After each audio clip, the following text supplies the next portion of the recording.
Então, galera, olá, né? Para finalizar essa parte aí de determinar a lei de formação de uma função, eu trouxe esse exemplo aqui, que é dado o gráfico. Então agora nos vai ser apresentado o gráfico da função, e a partir desse esboço, desse desenho, eu tenho que determinar a lei de formação da função que é representada por esse gráfico, né? Então aqui, ó, determine a lei de formação da função representada em cada gráfico a seguir. Então aqui eu coloquei dois gráficos como exemplo, a gente vai fazer aí esses dois exemplos. Nota que pelo gráfico eu já tenho que saber, ambos os gráficos, tanto da letra A quanto da letra B, são parábolas. Uma com concavidade voltada para cima e o outro com concavidade voltada para baixo. Então o exercício não precisa me dizer que é uma função quadrática, que se trata de uma função quadrática. Eu, olhando para o gráfico, tenho que saber que se trata de uma função quadrática. Tá bom?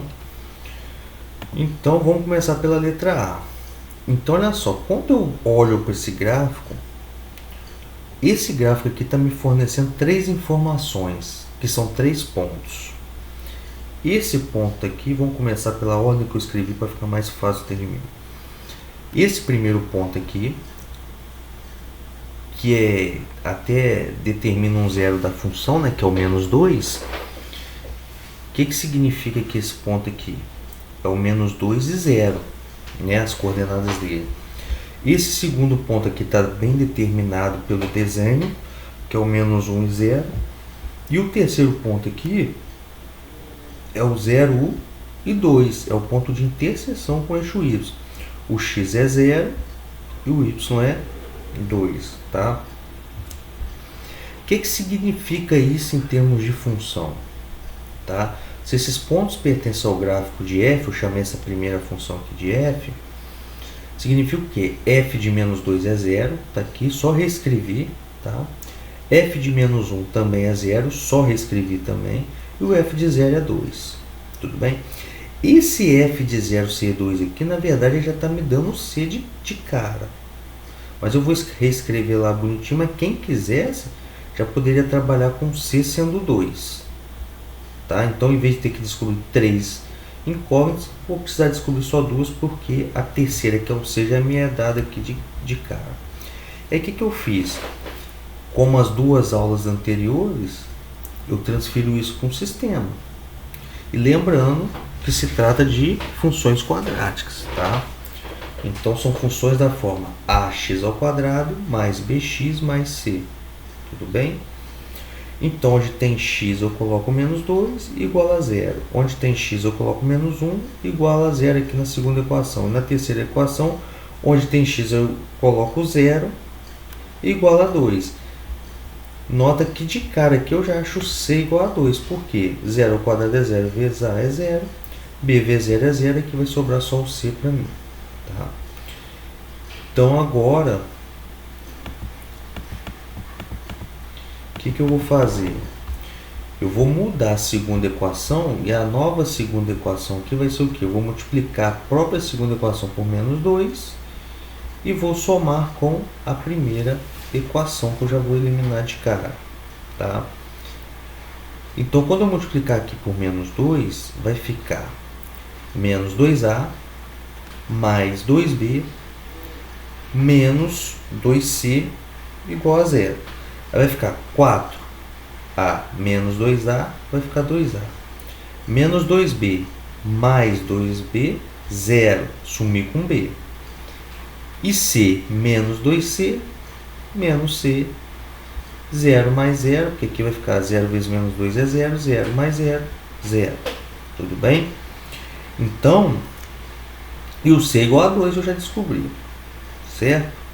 Então aqui agora, nessa linha aqui de sistemas, do primeiro sistema para o segundo, o que eu fiz? Como eu já sei o valor de c, onde tem c na primeira e segunda equação, substitui por 2. Então aqui, ó, 4a menos 2b mais c, então fica mais 2.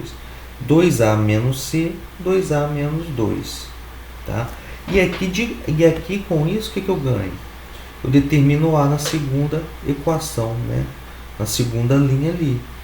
Porque aí agora, quando eu passo para o terceiro sistema, que na verdade eu só estou manipulando aqui, só estou resolvendo a equação, a segunda equação aqui. Na verdade eu não estou nem mudando o sistema, eu só estou resolvendo a segunda equação. Então 2a, o menos 2 passa para o lado direito da igualdade, vai ficar mais 2 aqui. Então 2a igual a 2. Mantive a primeira equação. E aqui na última, ó, então a igual a 2 dividido por 2, aqui no último sistema, vou acabar de resolver o a. O a igual a 2 dividido por 2, que é igual a 1. Então já sei que o a é 1 e o c é 2. O que falta fazer? Achar o b. Quando eu substituir o valor de a, que é 1, na primeira equação aqui, né, que é 4a menos 2b igual a menos 2, eu vou determinar o b, tá? Então, no lugar do a eu coloco 1, vai ficar 4 vezes 1, 4 aqui, ó, tá? Menos 2b igual a menos b. Então, agora, ó, esse 4, que é positivo, passo para lá negativo, né, fazendo a operação inversa. Então, eu vou ficar com menos 2b igual a menos 2 menos 4, que é igual a menos 6. Então, eu estou aqui, ó, menos 2b igual a menos 6. O menos 2 eu passo dividindo, então vai ficar b igual a menos 6 dividido por menos 2, negativo dividido por negativo dá positivo, 6 dividido por 2 igual a 3. E aí eu determino a última incógnita que faltava, que era o b, que era o b, e ele é igual a 3. Então agora eu sei que o a é 1, o b é 3 e o c é 2. Então agora, na lei de formação genérica, né, que é ax ao quadrado mais bx mais c, eu substituo por esses valores. Então, 1 vezes x ao quadrado mais 3x mais 2 está determinado a lei de está determinada, né, a lei de formação do primeiro gráfico, que é esse aqui. Estou em dúvida se está certo ou se está errado.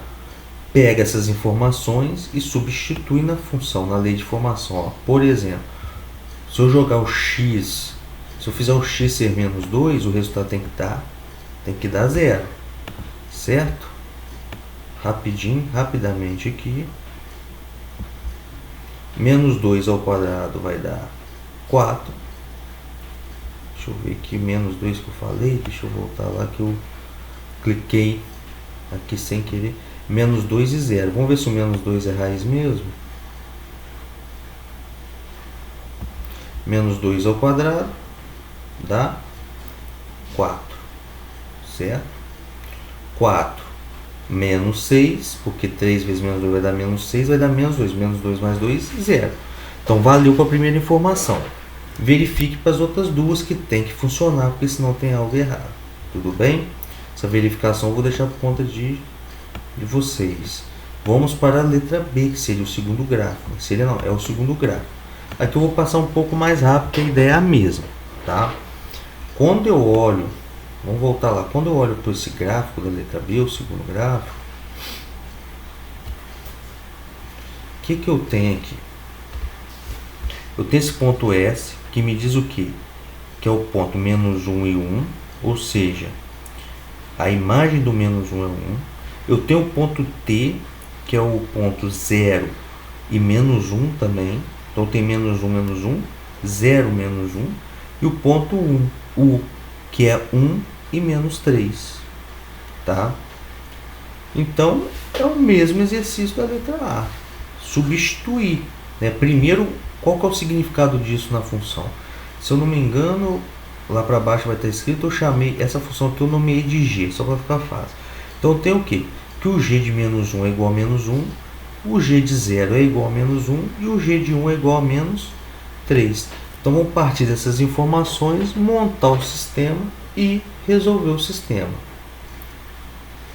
É de G mesmo que eu chamei, então ó, aqui ó, menos 1, 0, menos 1, 1 e menos 3. Ou seja, G de menos 1 é igual a menos 1, G de 0 é igual a menos 1 e G de 1 é igual a menos 3. Criei que o sistema, sabendo, né, por ser uma parábola com cavidade para baixo, nesse caso, mas tanto faz se for para baixo ou para cima, sendo uma parábola ela representa uma função quadrática, então eu sei que a função quadrática é da forma ax ao quadrado mais bx mais c. Tá? Então agora eu vou pegar essas informações e substituir na lei de formação, criando três incógnitas. Tá? Então aqui nesse caso aqui, eu vou passar um pouquinho mais rápido, porque é igual a letra A. Né? A ideia é igual. Aí nota o seguinte, o ponto de interseção com o eixo y foi me dado lá. Então, na verdade, esse sistema, assim como na letra A, eu podia reduzir esse sistema para duas incógnitas, tá? Duas incógnitas e duas equações. É só fazer o c ser menos 1, porque já foi me dado isso de cara. Mas se eu quiser usar o conceito natural lá, né, o conceito que está por trás dessas regras, eu vou montar três equações aqui, mas não vai ter problema, porque aqui de cara, ó, quando eu faço o x ser zero, eu já acho c igual a menos 1. Tá? Aqui resolvendo essas potências aqui, e as contas de multiplicação, b vezes menos 1 é menos b, b vezes 1 é b, eu chego nessa equação aqui. E daí, o que eu ganho? Já achei o c igual a menos 1. Agora o que eu vou fazer? Eu vou mudar a terceira equação. A terceira equação vai passar a ser... É só sumir com essa informação aqui. A terceira equação vai passar a ser, né, a soma da terceira equação com a primeira. Eu só vou somar as duas, vou nem multiplicar nada não. Então quando eu somar as duas vai ficar 2a mais 2c. O b some, menos 1, menos 3, menos 4. E agora no lugar do c eu coloco menos 1. Tá? Quando eu faço isso, essa terceira equação aqui me dá o quê? Me dá o valor de A. Que aqui, ó, cada passo desse vai ser só eu manipulando a equação até chegar no A igual a menos 1. Tá? Aqui na primeira equação substituo o C por menos 1 também aqui em cima. Tá? E aí eu fico com A menos B aqui. Menos 1, quando eu passar para o lado de cá, vai ficar menos 1 mais 1 igual a 0. Tá? Então eu vou ter A menos B igual a 0. E aí concluindo, já achei o A e o C, eu vou substituir o valor do A, que é menos 1, nessa segunda equação. Então, eu vou substituir o A, que é menos 1, nessa primeira equação e vou achar o B. Então, vai ficar A, que é menos 1, então vai ficar menos 1 menos B igual a 0. Né? Então, menos B igual a 1, multiplicando por menos 1, que a galera aí usa muito isso, eu vou ter que B é igual a menos 1. E assim eu determino a lei de formação. Então, a lei de formação de G, né, ela vai ser dada por quem? G de x vai ser o A menos 1 de x ao quadrado menos x, né, porque é o B, B é menos 1, então B vezes x vai ser menos 1 vezes x, menos x, menos 1 do C, porque o C é menos 1. Então, mais C vai ser mais menos 1, que dá menos 1. E aí eu concluo esse exemplo clássico de determinar a lei de formação de uma função quadrática dado o gráfico. Tá? Nota que tanto na letra A quanto na letra B, o meu A, ó, na letra A o A é positivo, tinha que ser, né? É uma outra coisa que vocês têm que verificar. O A tinha que ser positivo na letra A porque a concavidade é para cima. E nessa letra B, o A tinha que ser negativo porque a concavidade é para baixo. Tudo bem? Então, bons estudos aí.